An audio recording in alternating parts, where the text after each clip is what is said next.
کومه خناقه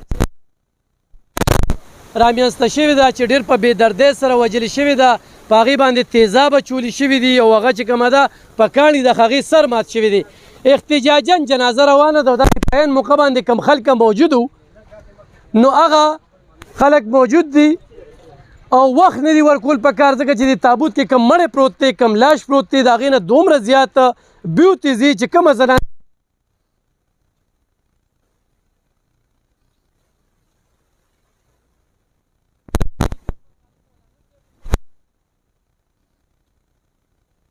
کول وي دا هر څه به چې کوم دی نو دا د دې لپاره سامان روړل وي، خو د هغې نه مخکې چې کوم دی موږ سیچو صاحب ته وي، سیچو صاحب تابوت کفن او دغه ټول سیسټم چې کوم دی هغه وکړو. غفلت چا وکړو؟ ډاکټرانو وکړو، هسپتال نه چې کوم دی په کوم انداز کې دا ماشومه موږ ته لکه د مردارې رولېږلې شوله، په سر کې هغه ګن ترک هر څه پراته وو. کتونکو دا ماشومه 3 ورځې مخکې چې کومه ده مړه شوې ده چې تاسو ته پته وي دا ډاکټري ریپورټ دی. 3 ورځې مخکې چې کومه ده دا ماشومه مړه شوې ده دا ډاکټري ریپورټ دی. دلته کې قاتل چې کوم دی هم په دې جنازه کې موجود دی، څه لرې نه دی، هر ځای کې چې دی. د دې ځای د خلکو دا کوشش به وي چې دوی به د پولیس سره کومک کوي، د پولیس سره به مرسته کوي، پولیس سره رډار نه دی لګېدلی، ورسره اس ایچ او تنګي ډي اس پي تنګي سرکل هغوی چې دا زموږ دپاره چیلنج کیس دی، خو ډېر زر ده چې موږ دغه قاتل ته ورسو. قاتل به ډېر زر چې کوم دی د پولیسو په منګولو کې وي، خو دې وخت کې به موږ د ډاکټرانو د غفلت ښایو په دومره بین دی ما دا ایثار کړی دی، خو دا احتجاجاً چې کوم دی نو دې وخت کې دا جنازه ولاړه ده. دویم طرف ته چې کوم دی د دې ماشومې پلار وایي چې موږ له څوک دمکي راکوي. 2 پیګر دي، دواړه هغه چې کوم ورکړه چې هغه پلار یې وایي چې موږ له څوک دمکي راکوي، دې علاقه کې چې کوم دی نو مخروران اوسېدل. دویمه خبره دغه چې یو خوا وایي چې دا سبا روکه شوې ده، بل خوا ډاکټري ریپورټ وایي چې دا 3 ورځې مخکې مړه ده. دې ځای کې کنفیوژن پیدا شو، نو خبره چې کومه ده واضحه شوه. تر هغې به د دې نه پارام نه کینو تر څو چې اصلي قاتل هغه ګرفتار شوی نه وي، هغه چا هیڅوک ومي، هغه د دې ټول قام قاتل دی.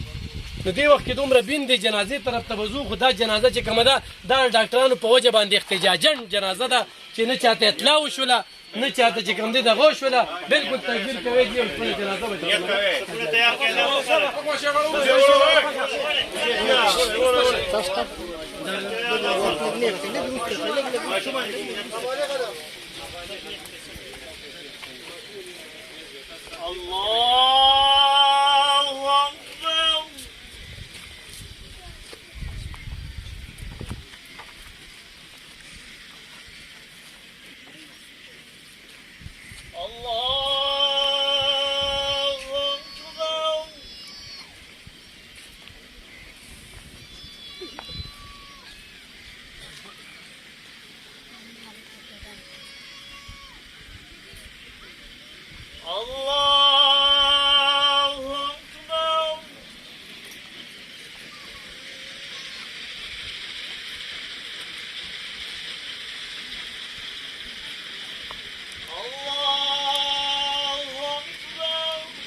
دغه جنازه دغه چې کوم دی اوس دغه مړی به ښخېږي. دا خلک دومره انتخابي غریبانان چې په دغه میدان باندې ژوند کوي. زه لږ تاسو ته ښیم چې دا کومه واقعه راغلې ده، نو دا دومره بین دی، دومره بینه چې د دې بین نه دا پته لګي په کولو میدان باندې دغه ګوره دا د کور زنانه چې کوم دی کولو میدان چاردیواري نشته دی. دا 14 کاله چې کوم دی نو دوی دلته کې ژوند کوي، 14 کالو نه دلته کې دوی ژوند کوي، د 14 کالو نه دلته کې میشته دي. غربت یې دومره دی چې د تابوت وسې نه کېده، غربت یې دومره دی چې د کفن وسې نه کېده.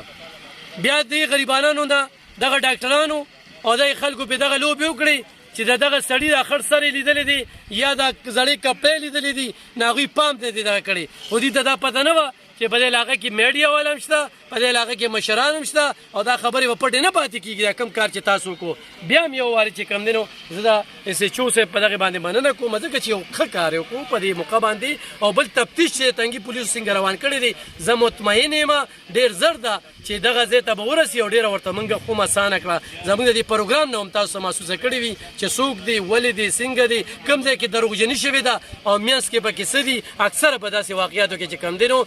ماشومې څه لیدلی وي ماشومه د خلکو د سترګو ازغې وي څه یې لیدلی وي سره یې پرې لیدلی وي یا څه بل څه لیدلی وي ډاکټران دا هم وایي چې جنسي تېری ورسره نه ده شوې خو قتل چې کوم دی اوسنی نه دی قتل ډېر زوړ دی ډېره مننه